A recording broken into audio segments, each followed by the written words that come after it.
अंधेरी सबवेसाठी आता आदित्य पॅटर्न राबवला जाणार आहे। अमित साटमांच्या पुढाकारानं 500 कोटींच्या टाक्यांचा प्रस्ताव, 3 मोठ्या भूमिगत पाणी साठवण टाक्या उभारण्याचा महापालिकेचा विचार आहे। प्रस्तावाबाबत साटम यांनी महापालिका अधिकाऱ्यांची भेट घेतली। हेच मॉडेल हिंदमाता परिसरामध्ये तत्कालीन मंत्री आदित्य ठाकरे यांच्या पुढाकारानं राबवण्यात आलं होतं। तर हिंदमातामधील पूरस्थिती कमी करण्यासाठी उभारलेल्या भूमिगत टाक्यांचा प्रयोग हा यशस्वी मानला जातो। आदित्य ठाकरेंच्या अनेक प्रकल्पांवर टीका करणाऱ्या भाजपकडून आता त्याच सूत्रांचा स्वीकार होतोय, आदित्य ठाकरेंच्याच पॅटर्नचा स्वीकार होतोय असं दिसतं आहे, अशी चर्चा सुरू आहे।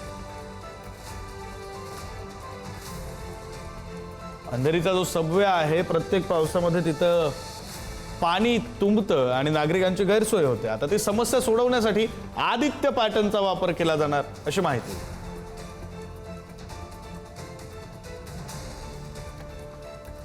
अंधेरी पूर्व आणि पश्चिमेला जोडणारा हा अंधेरीचा सबवे आहे। अंधेरी रेल्वे स्थानकापासून अगदी जवळ। खरं तर काय होतं, प्रत्येक वर्षी पाऊस आला की तिथं पाणी तुंबतं आणि काही काळासाठी सबवेची वाहतूक बंद करावी लागते। नागरिकांना, वाहनधारकांना मनस्ताप सहन करावा लागतो आणि हे सगळं टाळण्यासाठी आता भाजपचे मुंबई अध्यक्ष अमित साटम यांच्याकडून आदित्य पॅटर्न वापरला जाणार आहे, आदित्य ठाकरेंचा पॅटर्न वापरला जाणार आहे अशी माहिती आहे। आपले प्रतिनिधी शिल्पा नरवडे आपल्यासोबत जोडल्या गेल्यात, अधिकचे तपशील देतील। शिल्पा।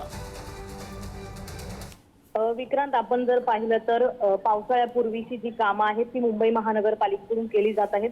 मात्र अंधेरीचा जो सबवे होता त्या सबवेसाठी मुंबई महानगरपालिकेकडून एक प्रकल्प देखील आराखड्यात आणण्यात आला होता, मात्र त्याला मंजुरी मिळाली नाही। आणि त्यानंतर आता जर आपण पाहिलं तर काल जो रिमझिम पाऊस झाला त्या पावसामध्ये अंधेरीचा सबवे पाण्याखाली गेलेला पाहायला मिळाला। त्यानंतर आता महापालिकेमध्ये भाजपची सत्ता असताना आदित्य पॅटर्न हा भाजपची सत्ता वापरणार आहे। विशेष म्हणजे अमित साटमांच्या पुढाकाराने 500 कोटींच्या टक्क्यांचा हा प्रस्ताव आहे।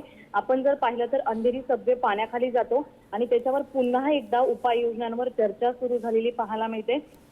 विशेष म्हणजे विक्रांत, आपण जर पाहिलं तर अंधेरी परिसरात 3 मोठ्या भूमिगत पाणी साठवण टाक्या उभारण्याचा मुंबई महानगरपालिकेने आता विचार केलेला आहे।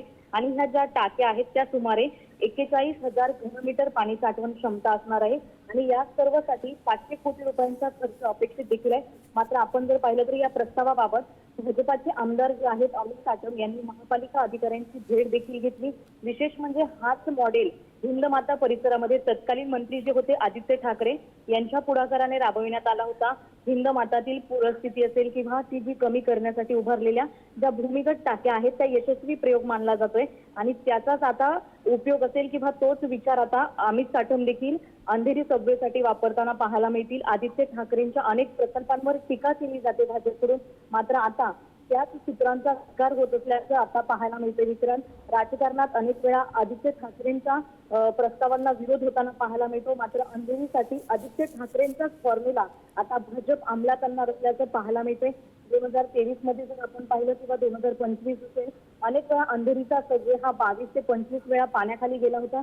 मात्र भाजपची सत्ता आहे, अमित साटम आहे, भाजपचे महापौर आहेत आणि आता ठाकरेंचाच फॉर्म्युला हा अंधेरी सबवेसाठी वापरला जाणार आहे। विक्रांत, नाही, अगदी खरं आहे शिल्पा, तुम्ही म्हणता त्याप्रमाणे भाजप आता आदित्य ठाकरेंचा पॅटर्न वापरणार आहे। पॅटर्न आदित्य ठाकरेंचा भाजपकडून वापरला जातोय। मात्र मुंबईकरांची आता या त्रासातून, विशेषतः अंधेरीकरांची या त्रासातून सुटका होणं अधिक महत्त्वाचं आहे। पॅटर्न कोणाचा वापरला जातोय त्याही पेक्षा मुंबईकरांचा त्रास कमी होणं अधिक महत्त्वाचं आहे। धन्यवाद शिल्पा, दिलेल्या या सगळ्या माहितीसाठी।